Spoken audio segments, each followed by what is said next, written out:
Hoy abrimos las puertas del Faro de los Libros a Fernando Miralles.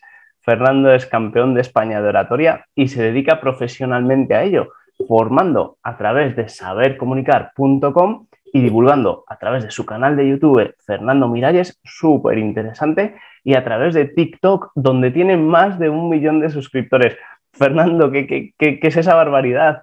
Es una barbaridad que no doy crédito y cada vez te encuentras más personas por la calle que te saludan y que te agradecen todo ese contenido que vas publicando, porque al final desde tu casa no se visualiza ese millón de personas, pero cuando empiezas a viajar y por motivos laborales tú sabes que estoy viajando mucho entre Madrid y Barcelona y otras partes de España para formar en empresas y siempre es un placer poder luego ver a alguno de estos seguidores que dicen, oye, no he podido asistir a un curso, pero ya con lo que has compartido he aprendido bastante y me han salido bien presentaciones. Y eso es una satisfacción muy grande. Qué chulada, qué chulada. Que si otro día pensando, decía, uno de cada 50 españoles o 45 españoles te sigue de alguna forma en alguna red social, ¿no? Eso es una barbaridad el impacto que Claro, tiene. visto así, sí, es verdad. Es Genial, verdad. genial. Pues Fernando, sabes que la idea de las entrevistas del Faro es un poco atípica y es darte a conocer a través de los libros que más te han marcado una etapa vital, que más te han hecho despertar, que más te han abierto los ojos, en definitiva, qué libros hablan de ti.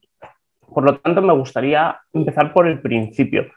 ¿Cómo comienza tu relación con la lectura? ¿Eres niño lector? ¿Eres ratoncillo de biblioteca? ¿Te llega más tarde? ¿El sistema educativo se empeña en que no leas, como le pasa a mucha gente, y aún así lo descubres más adelante? Roque, todo empieza con mi madre. Mi madre siempre ha sido ávida lectora. Mis recuerdos de ella son tumbada en la cama después de una jornada de trabajo durísima, coger un libro de curiosidades, de historia, novelas y devorarlos. Y a mí me encantaba poder pasar tiempo con ella, ir corriendo con los pies descalzos por aquel pequeño piso que teníamos entonces, saltar a la cama y sacar un cómic de Mortadelo y Filemón, alguno de Asterix y Obelix, o mis primeras novelas ya de ficción, como eran Harry Potter, Eragon y algunos derivados, que ya no recuerdo, pero Harry Potter y Eragon sí que los recuerdo con mucho cariño. Y era aprovechar cada momento con ella. Siempre me he refugiado en los libros, me han parecido que me han permitido poder vivir nuevas vidas, más allá de las convencionales, en especial en aquella época entre los 12 a los 17 años era muy lector de fantasía, del género de la fantasía, y antes de esto cómics y algún que otro libro sencillo, obviamente era un niño. Estupendo. Evoluciona. Pasas de la infancia a la adolescencia, a la pubertad. ¿Qué libros recuerdas de esa etapa?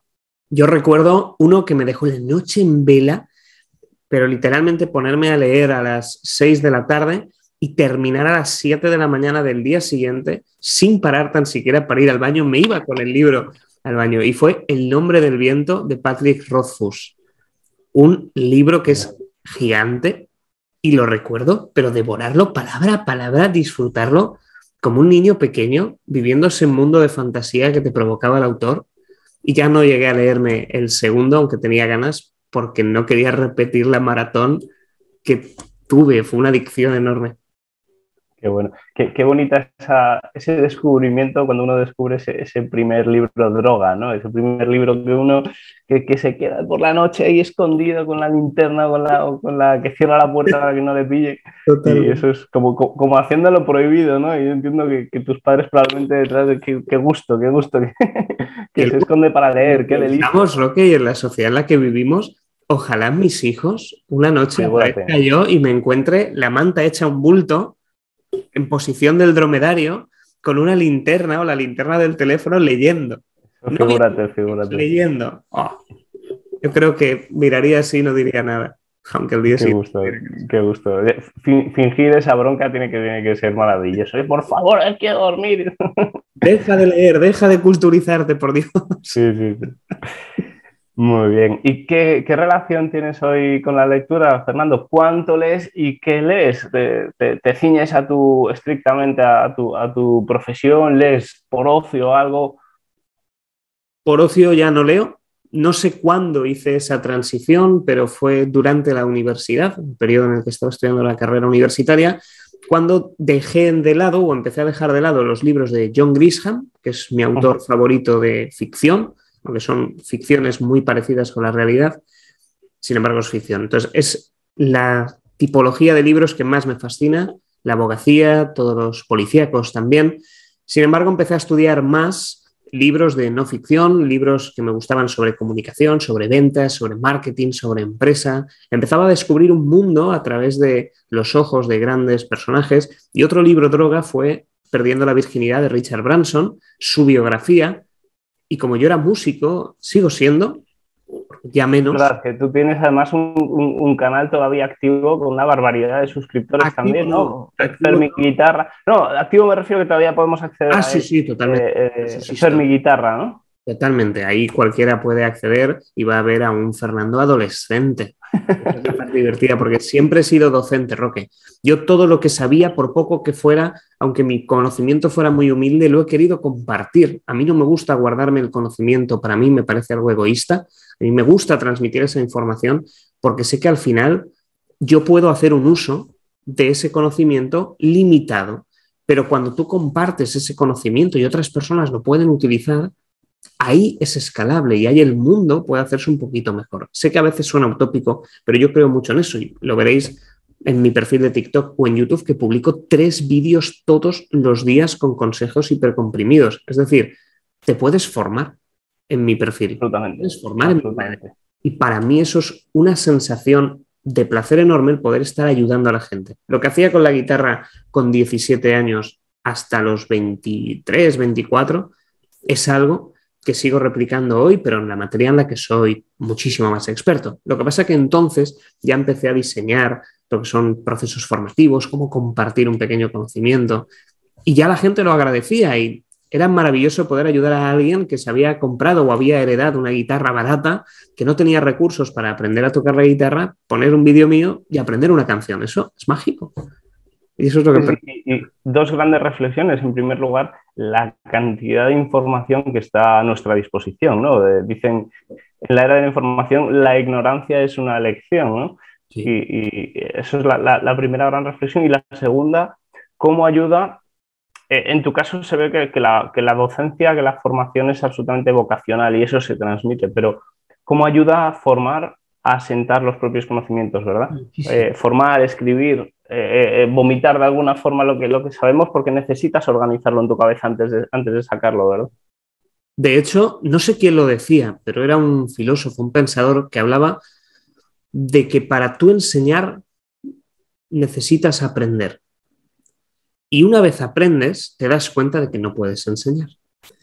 Porque realmente el verdadero aprendizaje se produce cuando tratas de enseñar. Parece un rompecabezas lo que acabo de decir y podría ser una frase propia de Mariano Rajoy en sus mejores días cuando se equivocaba con la terminología, pero es cierto, cuando tú aprendes algo y tratas de enseñarlo, te das cuenta de que en realidad no lo sabes. Porque no lo sabes ya que no eres capaz de explicarlo bien. Por tanto, tienes que volver a aprenderlo para aprender a enseñarlo. Y justo en ese proceso, cuando tratas de explicarlo, es cuando de verdad aprendes. Completamente. Y a mí me ayudó muchísimo estar redactando el libro, liberar todas las ideas de un modo organizado para después estructurar mucho mejor el conocimiento. Y me vino muy bien. De verdad, estoy 100% de acuerdo contigo. Y es de las mejores reflexiones. La gente se acostumbra mucho a hablar, a transmitir la información. Sin embargo, es necesario en ocasiones dar un pasito atrás, redactar algo, organizarlo cada uno con el sistema que quiera o prefiera y después poder compartirlo. Otra de las reflexiones que quiero retomar, lo decías al principio de la pregunta, yo le llamo el síndrome de la lectura útil, ¿no? Que muchas veces parece que hasta nos sentimos mal por leer una banalidad, por leer puro entretenimiento. Es algo que a mí me ha pasado y que me esfuerzo por, de alguna forma, fíjate, yo sí creo que la novela histórica, que soy un gran amante de la historia y de la novela histórica, tiene mucha utilidad. Yo soy un apasionado de la figura de Cristóbal Colón, por ejemplo, pero sí que me esfuerzo a leer entretenimiento puro. Es decir, yo creo que el simple hecho de la desconexión que te permite ese bajar una marcha de un libro banal, huir de la necesidad de que esto me aporte, no es que tiene que ser la biografía de Churchill o tiene que ser un libro de psicología, no, es que me apetece leerme El corazón de piedra verde y pum, que vas a aprender de la conquista, ¿no? Pero en cualquier caso, quiero hacer un llamamiento a esa lectura banal, a esa lectura solo por el placer de disfrutar del libro, ¿no? Que a veces perdemos, Se pierde. Y es lo que tú dices, es el síndrome, no sé cómo lo has llamado, pero de la lectura útil. De la lectura útil, sí, yo creo que es que estoy perdiendo el tiempo. Pues sí, chico, no, estás invirtiéndolo en relajarte un poco y en bajar una marcha. Estoy totalmente de acuerdo y es algo que me gustaría volver a retomar. Pero sí, es cierto, no sé por qué llegamos a esa conclusión, muchos.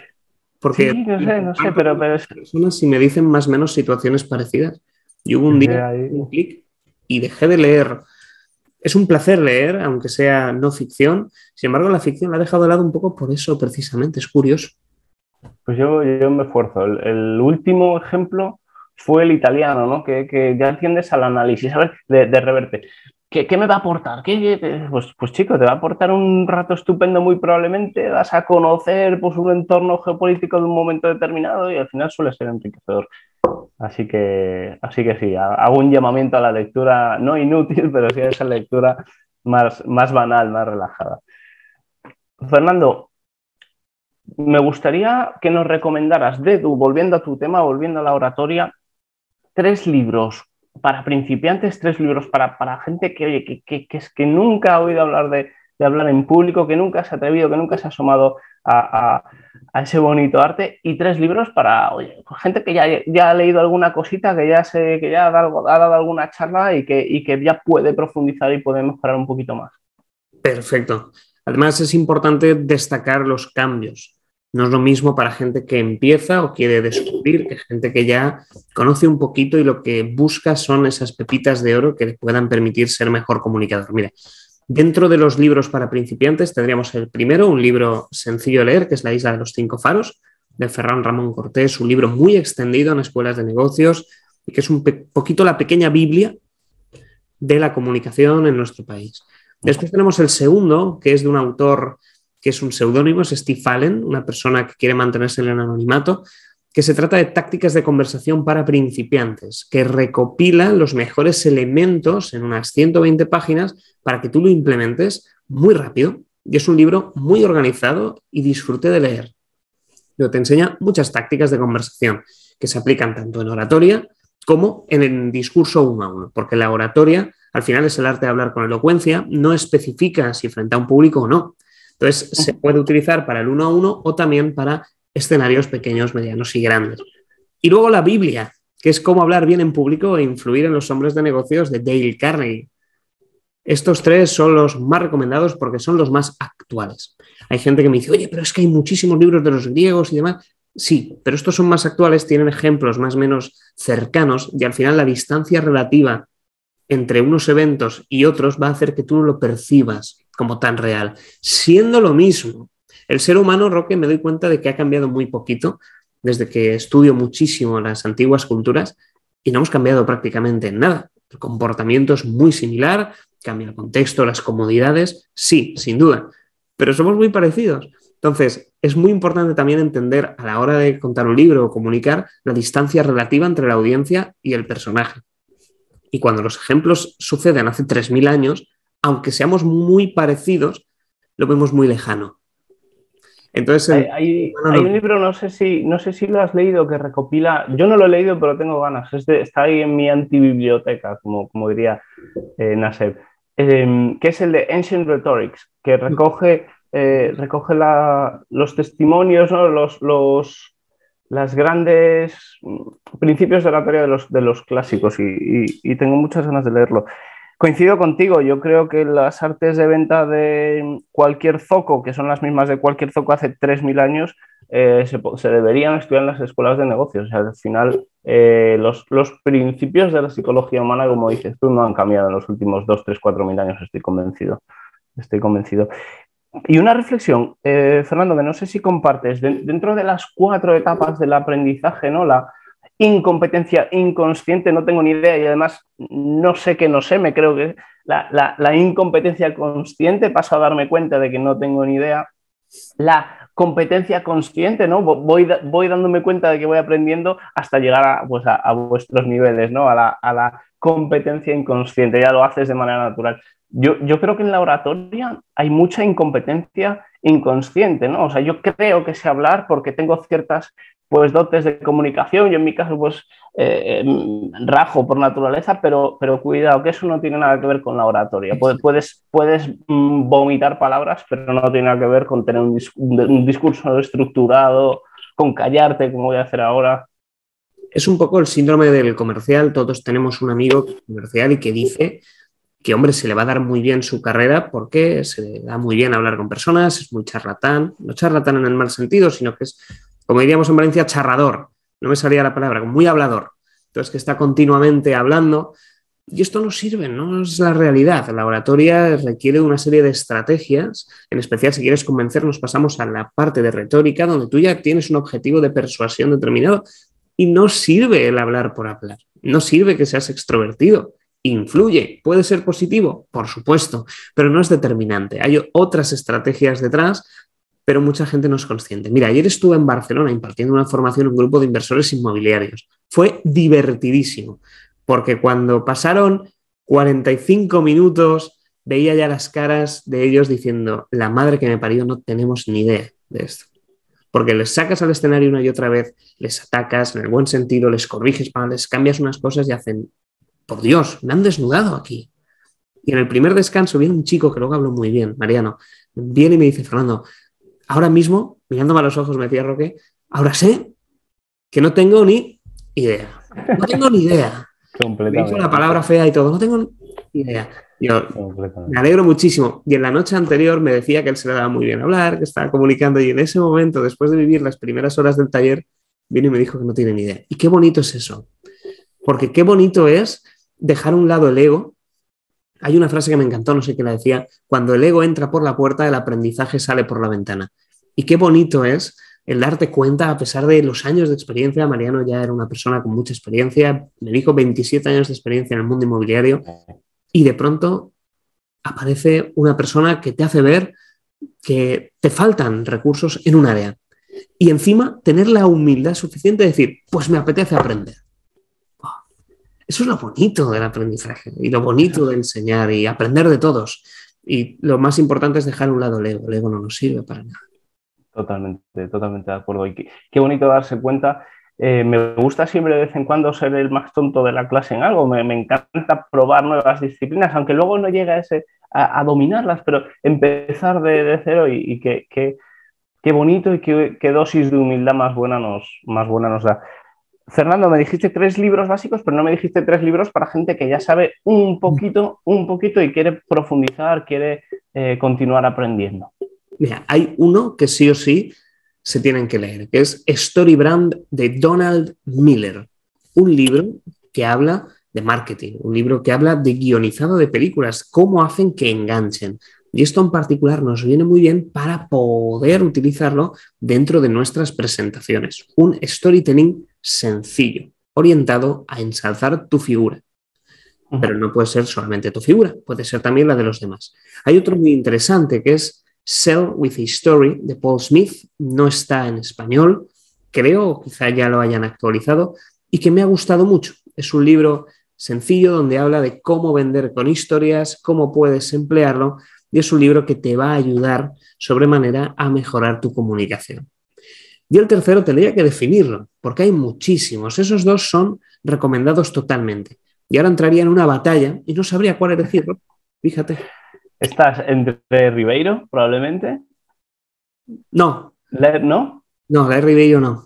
Hay uno que sí que me gustaría también. Hay varios. Por ejemplo, el de Rompe la barrera del no, de Chris Voss, más orientado a la negociación, más orientado a entender la situación de las personas. También te puede servir el de las 48. No me lo he leído, pero lo conozco. No, a mí, por ejemplo, yo otro tengo por ahí, el de Larry Ribeiro, y no me gusta nada, el doctor Larry Ribeiro. No. No, el de la comunicación eficaz, ¿no? Tampoco me lo he leído, pero es otro de esos. Pues mira, sabiendo que no lo recomiendas, lo pondré, lo retrasaré un poquito. Tengo por ahí, me lo empecé a leer, y ya cuando metes el típico dato de que solamente el 7% de la comunicación es textual o la verbal, es un fallo. Ese porcentaje es de un estudio que así es, pero es muy aséptico. Ese estudio está realizado de un modo en el que aparecen una serie de personas en una conversación en un entorno muy controlado. Y esto promueve que cuando extrapolas la comunicación a otro momento, esos porcentajes varían. Es decir, ¿está mintiendo? No, no, en absoluto. El paper habla concretamente de esos porcentajes, sin embargo, en esa situación comunicativa controlada. En el momento en que cambia, esos porcentajes cambian, pero no lo especifican. Entonces se hizo una fama esos datos que realmente no se corresponden con la realidad. En fin, ahí hay muchos detalles. Luego sí, algo te ayuda, pero hay otros libros mucho mejores.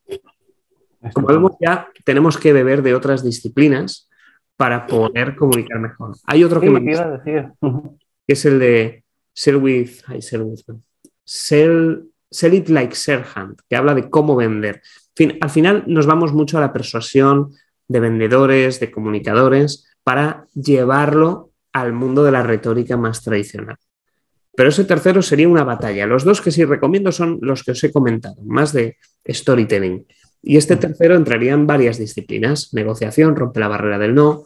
Tendríamos también el que he comentado, que sería de las 48 leyes del poder de Robert Greene, para entender cómo funcionaría la forma. Sí, que de verdad, sí, la psicología de la...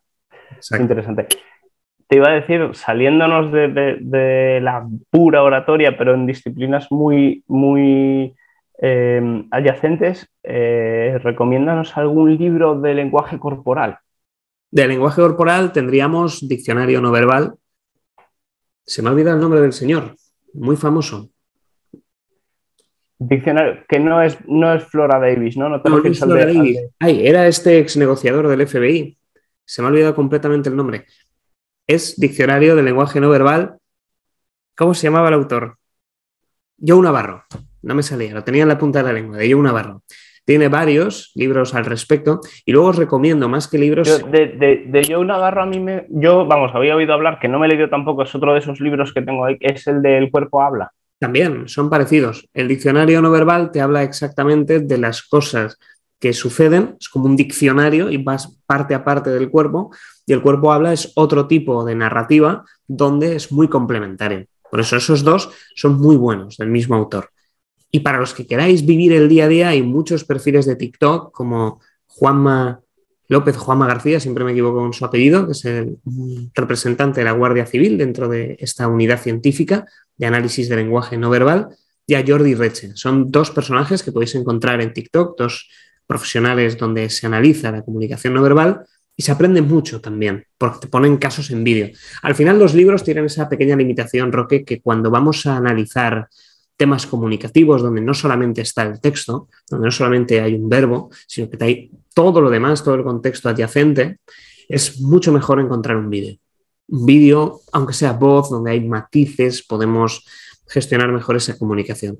Y estos dos son unos cracks porque tanto Juanma como Jordi están enseñando, muestran el vídeo y puedes analizar cómo lo van haciendo.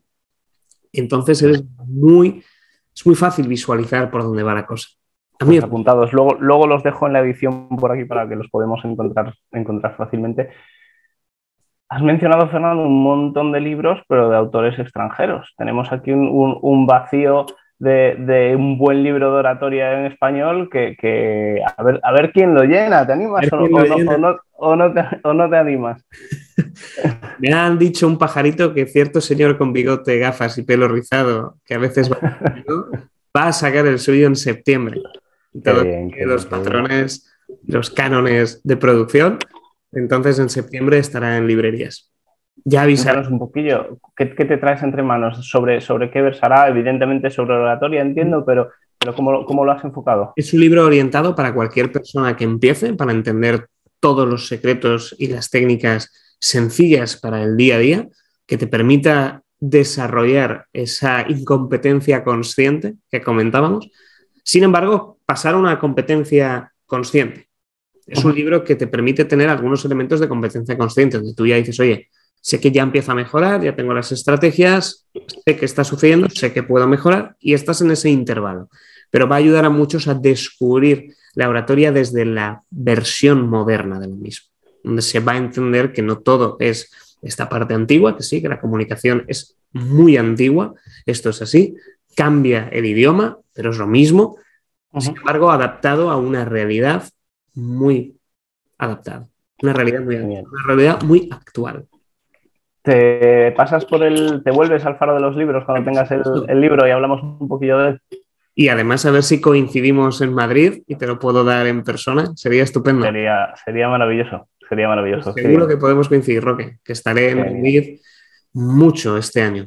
Este trimestre voy a estar muchísimo por Madrid. Seguro que encontramos huequecito. Estoy seguro de que sí. Qué bien. Fernando, hemos terminado esta primera parte de la entrevista un poquito más personal, más genérica, y nos metemos ahora en una segunda más batería de preguntas. No quiero decir tipo test, enróllate todo lo que quieras, bienvenido es, pero va a ser más una batería de libros de preguntas, más directas. Y entre medias, teniendo al mejor orador de España delante y habiendo sacado newsletter en el Faro de los Libros hace poquito, me gustaría pedirte, Fernando, si nos haces un CTA, una llamada a la acción para suscribirnos al Faro de los Libros, que teniéndote delante, perdóname, pero no puedo no pedírtelo. Perfecto. ¿Qué vas a compartir en la newsletter, Roque, para yo poder decirlo más? Pues fíjate, la idea del canal, Fernando, es siempre buscar esos libros que despierten conciencias en diferentes partes diferentes áreas de la vida, ¿no? En el plano físico, en el intelectual, en el financiero, en el espiritual, novelas buenas, es decir, pues yo podría decir, suscríbete a la newsletter de Faro de los Libros para estar al día de esos libros que te pueden hacer cambiar de vida, por ejemplo. Suena un poco épico, pero algo así por el estilo, seguro que tú le das mucha más vida. Perfecto. Si queréis volver a estar en conexión con una de las disciplinas más antiguas del mundo, de las más bellas y donde la cultura todavía late con el ritmo de su tinta, no podéis perderos la newsletter de Roque en el Faro de los Libros, donde va a compartir los mejores ejemplares, los mejores manuscritos de los mejores autores, para ayudarte en tu día a día no solo a aprender, sino también a relajarte. Qué maravilla, da gusto irte, Fernando, qué maravilla. Gracias, Roque. Vamos allá con esa segunda entrevista, o sea, con esa segunda parte que, como te digo, es mucho más rápido. Vamos a ver, ¿qué papel ha tenido, Fernando, en tu crecimiento, en tu desarrollo personal, profesional, empresarial, la lectura? ¿Y qué libros señalas como clave? ¿Qué libros te han abierto los ojos? Pues eso, para la gestión de tu empresa, para tu crecimiento personal y profesional. Es muy buena pregunta. Yo soy un firme creyente de que somos lo que leemos. Al final, lo que estudiamos y con el conocimiento con el que más tiempo pasamos es lo que forja nuestro carácter. Y hay muchos libros que a mí me han ayudado a convertirme en una persona como la que soy hoy, con sus virtudes, con sus defectos, pero viene principalmente de los libros. El primero que me cambia el chip es el que a muchas personas les cambió el chip, que es el de Padre Rico, Padre Pobre, de Robert Kiyosaki, donde mucha gente en redes se echa las manos a la cabeza, cosa que no entiendo. Sin embargo, habla de los 4 sistemas con los que se obtienen ingresos. Y entonces descubres una realidad, empiezas a salir de esa matrix donde a mí en el colegio me decían, mira, tú tienes que buscar algo con salidas. Yo, ¿cómo? Vale. Y entonces todo el mundo acababa haciendo una oposición, se presentaban a médico, querían y tenían vocación, profesorado. Entonces al final todos trataban de colocarse así. En ese libro yo descubro que hay otro mundo, hay otra posibilidad y que puedes apalancar tu conocimiento en otras cosas. Ya me cambia el chip, hago clic. Después empiezo a montar negocios, empiezo a dar mis clases, a tratar de ayudar a más personas y descubro otro libro que me ha revolucionado la forma en la que gestiono mi contabilidad, que es Profit First, de Mike Michalowicz, apellido impronunciable. Pero si buscáis la ganancia es primero o la ganancia es lo primero, según si estáis en Latinoamérica o en España, es un libro que os recomiendo, pero muchísimo, porque ya no vais a tener problemas con el IVA. Aquellos que sois autónomos o tenéis un pequeño negocio y que cada trimestre lloráis al ver los informes del asesor de todo lo que tenéis que pagar, este libro te organiza tus finanzas de una manera maravillosa y me ha ayudado muchísimo. El famoso págate a ti primero, ¿no? Sí, es un págate a ti primero, pero paga también tus impuestos primero. Entonces, desde el momento en que te entra algo a la cuenta, tienes ahí un sistema de reparto automatizado de los ingresos y tú sabes que es lo tuyo directamente. Por eso gastas, el resto no. Completamente. Me pareció algo muy... Al hilo de los impuestos, para mí las 2 grandes ideas de Padre Rico, Padre Pobre son diferenciar un activo de verdad de un pasivo de verdad, ¿no? Una casa en la playa no es un activo. Y la segunda son los impuestos. Es tu mayor partida de gastos en los impuestos. Fíjate, mira a ver qué puedes hacer porque por ahí es por donde se te está escapando, ¿no? Completamente. Totalmente. Y esto nos lleva, ahí entraríamos en un melón muy grande del que no soy experto y no he reflexionado lo suficiente, pero allá va. Y es que a veces siento como que al tributar por los beneficios, como que el Estado te va obligando a gastar cada vez más, aunque no quieras, para pagar menos. Entonces entras en un mundo en el que no puedes crear un patrimonio estable porque al final cuando fallezcas o pase lo que sea, el impuesto a la muerte hará que eso vuelva a bajar. Entonces parece que hay un sistema montado para que en realidad tú consumas una y otra vez, pero proveniente de las partes del Estado. Reflexión rápida de buena mañana que no está muy meditada, porque aquí hay muchos filósofos y pensadores al respecto que saben 1000 veces más que yo, y es un poco la primera impresión que estoy llevando a cabo. Es decir, si, por ejemplo, Roque, tú ganas, por redondear números, 10.000 euros al año y tienes 5.000 de beneficio, vas a pagar un tanto por cien sobre esos 5.000. Dices, ostras, ¿por qué? Si yo lo que quería era ahorrar y ahora me voy a quedar con 2.500, ¿por qué no me gasto los 5.000 y no pago nada? Y al menos disfruto ese dinero. No sé, es algo que Sí, sí, está ahí. veo por dónde vas, comparto tus inquietudes completamente. Creo que el sistema que tenemos ahora mismo, por decirlo de alguna forma muy suave, es muy mejorable. Y bueno, al respecto, pues hay pensadores, como sabes, en España que conoces igual de bien o mejor que yo, seguro, como Rayo, como María Blanco, como Instituto Juan de Mariana.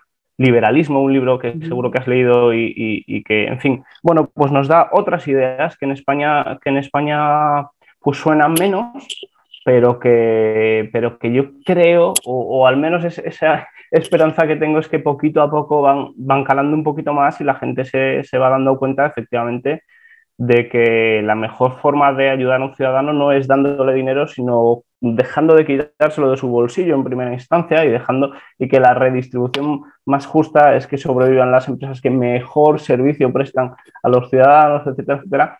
Pero como dices, yo creo que eso daría para otras cervezas y para otra sesión específica porque es un tema apasionante, desde luego.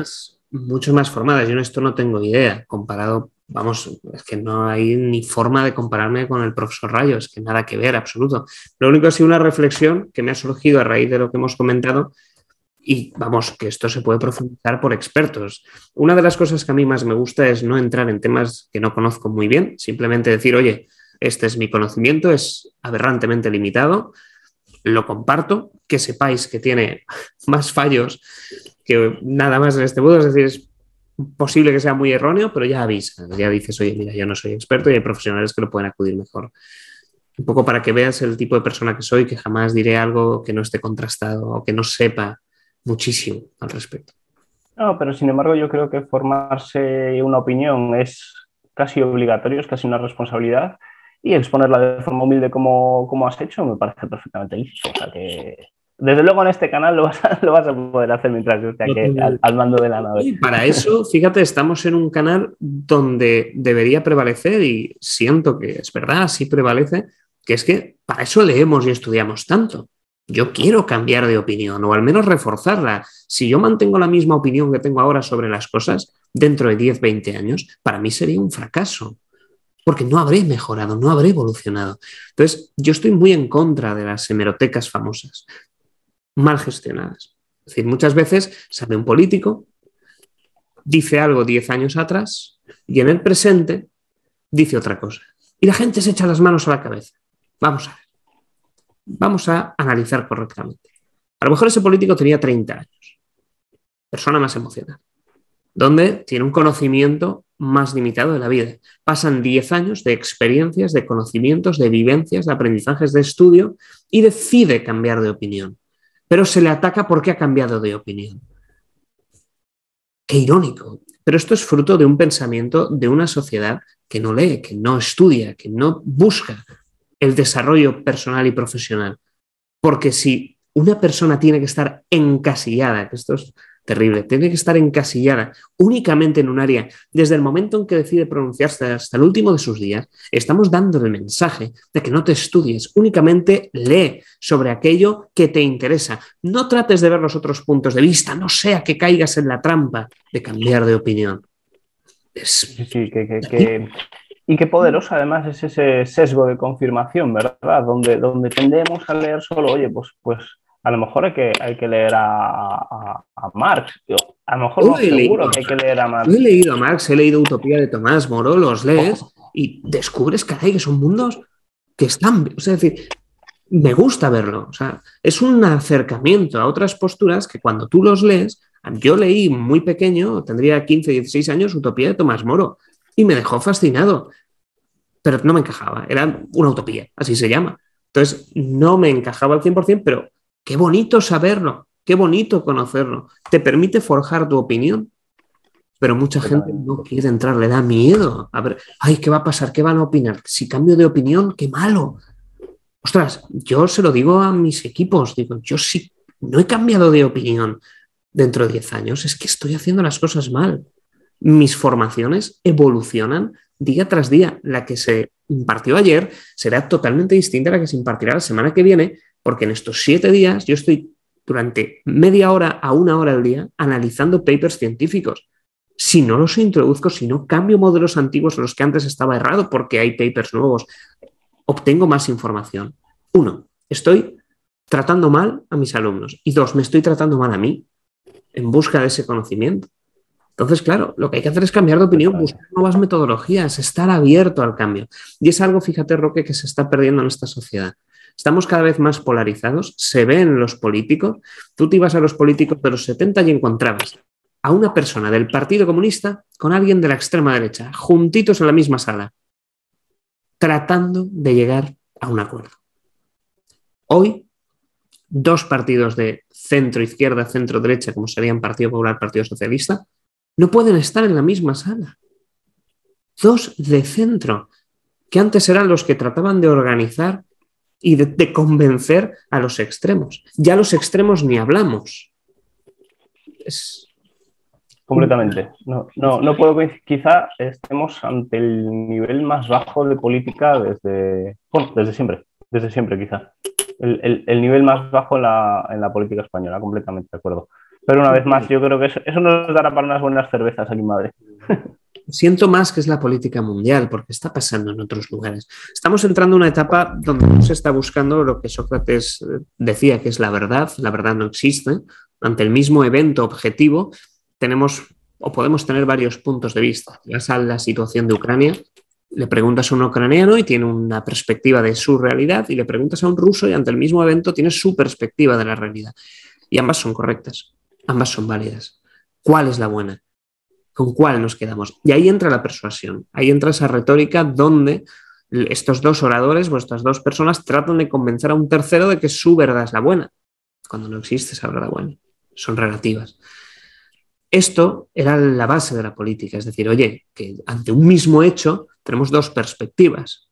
Ante un mismo hecho económico, mira, la inflación, un keynesiano decide una cosa y una persona más de la escuela liberal decide otra, y es el mismo evento. ¿Cuál es la verdad?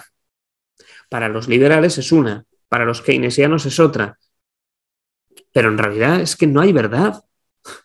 No hay un hecho. La verdad... Y se pierde también muchas veces el objetivo, ¿verdad? Es decir, un keynesiano, un liberal, probablemente quieran el mismo objetivo, que es la prosperidad de su nación, el bienestar de sus ciudadanos. Yo lo echo de menos en la política actual, en gran parte de los sectores. Es decir, busco más perpetuarme en el poder que una situación a medio plazo en términos de pensiones, de prosperidad económica, de redistribución de la riqueza, etcétera, etcétera. No se ve ese... Quizá antes sí se percibía, ¿no? Yo quiero crear una mejor España a través de un sistema u otro porque creo que hace falta esto. Y ahora mismo no se echa de menos. Los políticos antes, Roque, eran intelectuales, de verdad. Cuando vi hace poquito un vídeo donde salían varios políticos de los 70 de la transición, que también tendrían sus cosas, pero vayámonos a la transición, donde encontramos políticos, lo que te digo, de extrema izquierda, extrema derecha, por todos los colores, todos juntitos, tratando de encontrar un punto en común. y van entrevistando. Y hay uno, ya mayor, no identifico la persona, que le preguntaban, ¿usted qué hobbies tiene?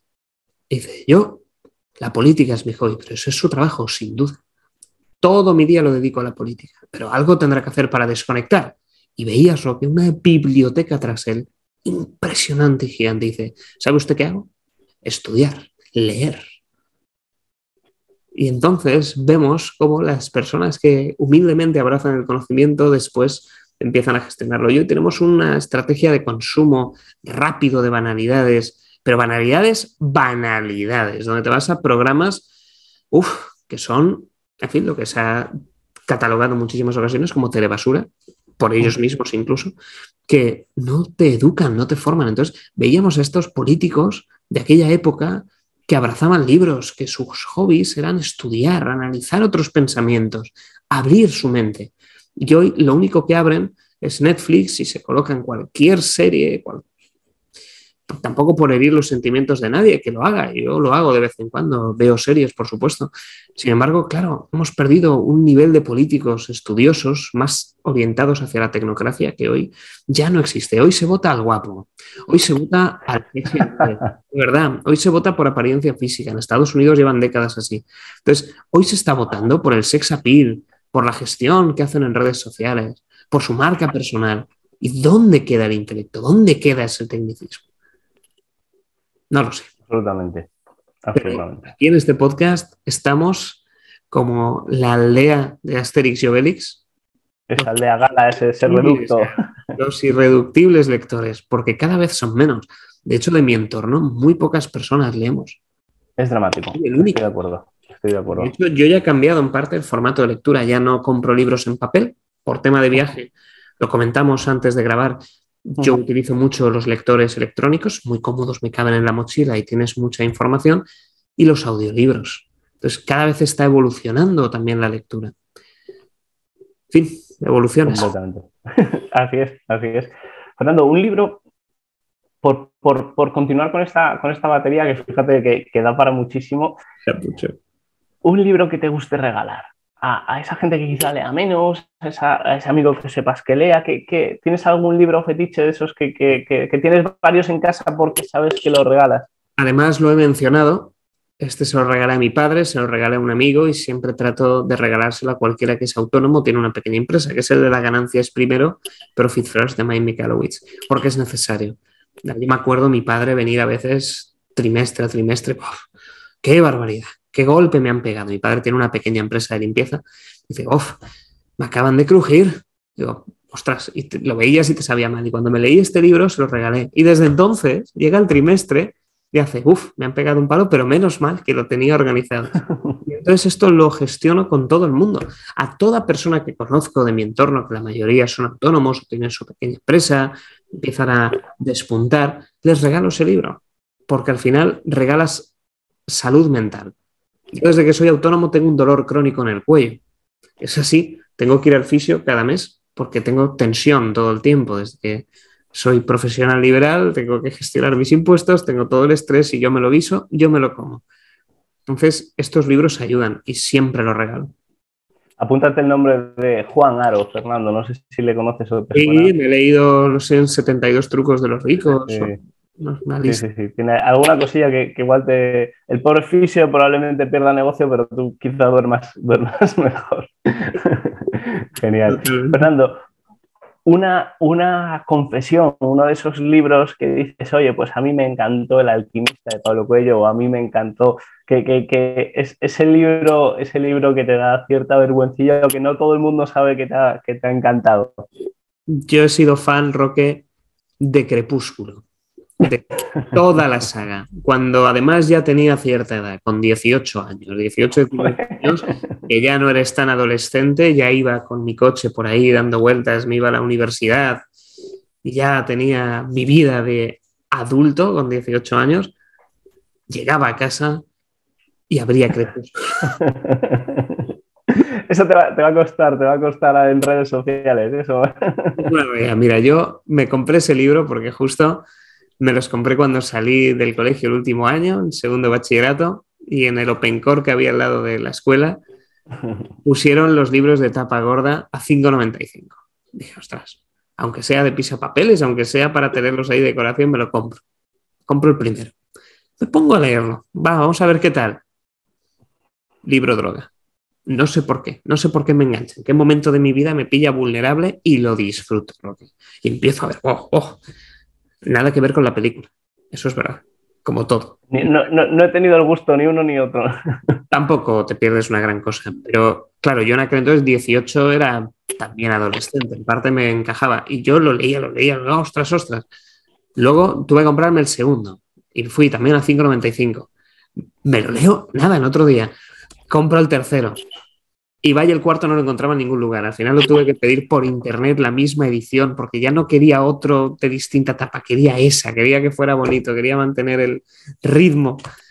Y me tuve que gastar casi 30 euros para que me lo trajeran de Alemania. Qué bueno. En la época en la que internet no era lo que soy. Hablamos de, no sé si lo compré por eBay, no me acuerdo qué plataforma, pero sí. 30 eurazos envío aparte para tener esta edición y lo disfruté y ahí los tengo. Qué bueno, Crepúsculo. Genial. Vamos terminando, Fernando. Te voy a preguntar dos en una. Te voy a preguntar un libro que creas que está sobrevalorado. Oye, que la gente se lee este libro y yo creo que no es para tanto. Incluso un libro que tenga... Para mí este libro es El hombre en busca de sentido. Yo creo que está muy bien, pero bueno, pues ya. O El Principito. Pues sí, efectivamente es un libro muy bueno, pero ya. Y la segunda es un libro que pagarías por volver a leer con ojos vírgenes, por volver a leer desde el principio. ¿Cuáles son esos dos libros? Libro sobrevalorado ahora mismo no se me ocurre ninguno. Mira, por ejemplo, el de Lai Ribeiro, no sé por qué lo tenías tú en mente, no me pareció un libro muy bueno. No se me ocurre... no es famosísimo, pero sí yo lo tenía identificado, pero sí. No lo tengo ahora uno sobrevalorado, porque todos los que tienen así su fama más o menos me han encajado. Por ejemplo, no hemos mencionado uno que me ha gustado mucho, que es el de Hábitos Atómicos, de James Clear, que me ha parecido una obra de arte espectacular. Además, es razonablemente reciente ese libro, ¿no? Sí. Ha pegado mucho. Sí, tengo ganas lo tengo ahí también enfilado, tengo ganas de leerlo. Me había leído The Power of Habit, que me parece muy bueno, y me he leído también de Stephen Covey, Los 7 hábitos de la gente altamente positiva, que me gustaron mucho los dos, mucho. Es un tema que en el desarrollo personal y en la construcción de uno mismo es fundamental, desde luego, los hábitos. De hecho, a mí me encantó y es la semilla. Serán muy parecidos, fíjate, porque al final los hábitos son los hábitos. Podrá uno dar una técnica o alguna píldora de algo que viva esta persona en su día a día, pero realmente los hábitos, son lo que son. Y habla mucho de, en lugar de centrarte en el resultado, centrarte en el sistema. Eso a mí me hizo un clic espectacular, ¿no? Que no te haces a la idea. Y gracias a eso puedo decir que estoy donde estoy, pero no por buscar un resultado. Por buscar la ejecución de un método, y eso es muy chulo. Y un libro que pagaría por volver a leer es el libro de $100 Million Offers de Alex Hormozi, un libro hiper reciente, está solo en Amazon, regalado de precio. La traducción en español sería como Las ofertas de $100 millones de Alex Hormozi. Pero qué maravilla de libro. Qué bueno. Cuéntanos un poquito más. Habla de cómo este señor es un empresario típico de Estados Unidos, empieza a montar cosas, fracasa, hasta que encuentra algo muy chulo. Es además un filósofo, es el antigurú de Internet. Estoy muy cansado de ver a gente en redes que empieza a presumir, a no sé cuántos, a enseñar, pero no es real. Realmente todo su esquema de ingresos proviene de las redes sociales y de algún modo, quizá por eso a mí me ha ido bien en redes, porque yo vengo del mundo empresarial y lo único que hice fue colocar una cámara en una formación y empezar a compartir lo que viven las empresas y los grandes directivos. Luego ya en redes se amplifica, no viene al revés. Entonces se nota.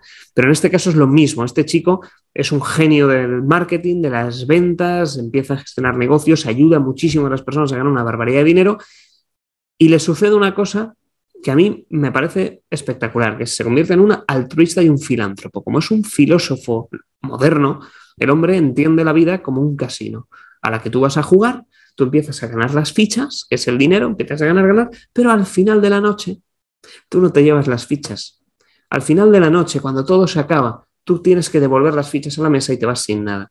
Entonces, él lo que hace es no valora el dinero como una acumulación, sino como una herramienta, como una sensación de valor, pero desde el plano en el que coge ese conocimiento, lo pone en un libro que vale 99 céntimos en Kindle. ¿De verdad? Y es una maravilla, pero que tiene un conocimiento ahí. Solo está en inglés, porque el hombre es Estados Unidos, no lo traduce, no tiene una visión de negocio detrás, es que lo hace por altruismo. Donde ya gana dinero es cuando tú gestionas con todo el aprendizaje que te enseño en YouTube y en redes, de forma altruista, un poco lo que hago yo en mi perfil. El hombre llega un momento en el que si tu empresa factura más de 3 millones al año, ya puedes solicitarle ayuda, él forma parte de tu empresa, se queda capital social y te ayuda a llevarla hasta los 100 millones. Que hace.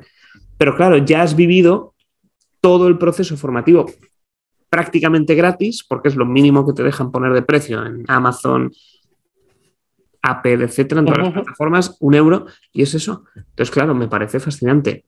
Qué chulada. Te gustan las ventas, si estás un poco en este mundo digital, sí, claro. Ya no digital, en la vida real, física, a mí es un libro que me encantaría volver a leer. Qué gusto, qué maravilla. Fernando, pues para terminar, la última, los libros que no han salido en la entrevista, pero que sí que te gustaría poner encima de la mesa. ¿Te has traído algún libro física o mentalmente que digas, oye, estos sí que me gustaría, me han marcado, me han gustado en algún área, me han hecho cambiar la forma de ver las cosas que te hayas traído? Mira, a mí me ha gustado mucho 2 de Ryan Serhant. Sigo mucho a esta persona, me parece un crack en lo que hace, que es un real estate agent, un agente inmobiliario de Estados Unidos. Si me sale en inglés no es por hacerme el chulo, es porque es americano y es de Estados Unidos, lo único que hago es escucharle en inglés, se me queda la coletilla. Entonces, a veces tardo en traducir. Pero es un agente inmobiliario de Nueva York que gestiona una barbaridad de patrimonio, los compra, los vende y, si no me equivoco, es entre el número 1, el número 2 o el número 3 siempre del mundo en cuanto a ventas. Venden más de 1.000 millones de dólares al año y este hombre tiene una energía. Tú lo ves sus vídeos y qué barbaridad. Una ética de trabajo, una forma de gestionar todo, que estudio mucho su personalidad. Más que Gary Vaynerchuk, son parecidos pero distintos modelos. Tiene 2 libros. Uno es Sell It Like Serhant, vende como Serhant, como él, y te explica su metodología. Wow, eso me ayudó mucho a entender y a conceptualizar el concepto de un alumno, de un cliente. Y el otro que me gustó mucho es Big Money Energy, que te enseña cómo tener esa gran energía. No sé si ya los han traducido, yo me los leí en inglés y me encantaron. La forma en la que ellos o él percibe la energía, su mundo, cómo gestionar, pequeñas frases, pequeñas semillas que comparte contigo y que te resuenan. Como una que a mí me encantó, que es que tú hoy te has de vestir y has de trabajar y has de hacer las cosas por el Fernando de dentro de 10 años, por el Roque de dentro de 10 años. Es decir, él te pone en el libro que cuando él empezaba en 2008, después de la crisis, enseguida empezaba a delegar en gente. Y él pone en el libro una frase que me encantó. Deja el email. No contestes ni un solo email. Aunque luego lo hace, pero te explico. Dice, no contestes email o no conduzcas tú. El Ryan Serhant de dentro de 10 años no tiene tiempo ni para contestar un email ni para conducir. Qué chulo, qué chulo. Entonces dije, ostras, y empiezas a hacer un proceso inverso y claro, si tú empiezas a actuar perspectiva a 10 años con esos elementos, tú estás construyendo, juntándonos a James Clear, los hábitos atómicos, un sistema que te permite alcanzar un resultado. Lo que pasa es que, fíjate, por eso es importante leer, porque empiezas a cruzar la información de ambas, creas tu propio modelo y dices, ostras, pues mira, si empiezas a actuar en consonancia con tu yo de dentro de 10 años o con esa visión, tendrás que desarrollar un sistema que en realidad es el que te permite llegar a eso. Sí, completamente. Entonces empiezas a trabajar, empiezas a tener nuevas perspectivas y funciona. Y además es coherente con toda esta corriente de fake it until you make it, de primero se crea en el plano no físico, luego se crea en el plano físico, vístete como la persona que quieres llegar a ser, etcétera, etcétera. O sea, es completamente.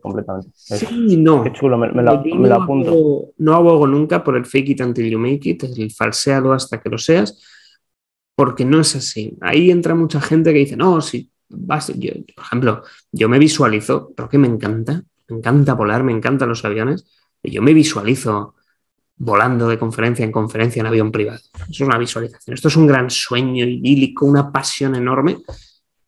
Pero yo no me alquilo fotos y me pongo a grabarme en un avión. Es que ese es el concepto. Yo me visualizo, me apetece, me ilusiono pensando en ello, pero también hay que ser realista y coherente. Es que hay gente, por eso quiero hacer el inciso, que enseguida para los anuncios de sus programas se alquilan Ferraris, se alquilan coches, y esto tú lo sabes, se ve en redes, es muy famoso, y se alquilan cosas que no son. Yo no voy por ahí. No, yo creo que el fake it until you make it, o al menos mi interpretación es más como, pues, figúrate, tienes una nueva responsabilidad en tu empresa, en tu trabajo, para liderar equipos, ¿no? Sí. O es la primera vez que das una gran conferencia. Es más por el créetelo que el falséalo, ¿no? Yo creo que va más por ahí. Al menos yo no lo interpreto nunca como alquilar un Ferrari, sino como actúa como la persona que eres dentro de 10 años, o sea, más en esa dirección. Pero bueno, mi interpretación, no lo he visto tanto como pon la foto en las Bahamas con el Ferrari, sino como créetelo tú cuando vas caminando por la calle, ¿no? O sea, pues yo es que no sé hablar en público, no, tú sabes hablar en público y te lo crees y te formas hasta que eventualmente lo vas a conseguir, ¿no?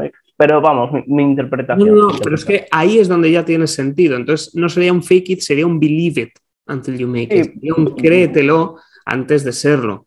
Yo lo hacía, pero eso es un ejercicio de visualización. Yo siempre he actuado pensando que iba a estar donde estoy ahora, impartiendo formaciones en grandes empresas. Yo me lo visualizaba y sabía que iba a estar entre Madrid y Barcelona, y yo hablaba en consonancia con ello. Cuando apenas tenía clientes decía, no, yo trabajo con empresas, y nunca he mentido. O sea, siempre he trabajado con empresas, pero cuando yo lo decía, aunque fuera una empresa pequeñita o estaba en un centro de formación o en un cole al inicio, yo pensaba en las grandes multinacionales. Yo trabajo con empresas, y lo decía con un...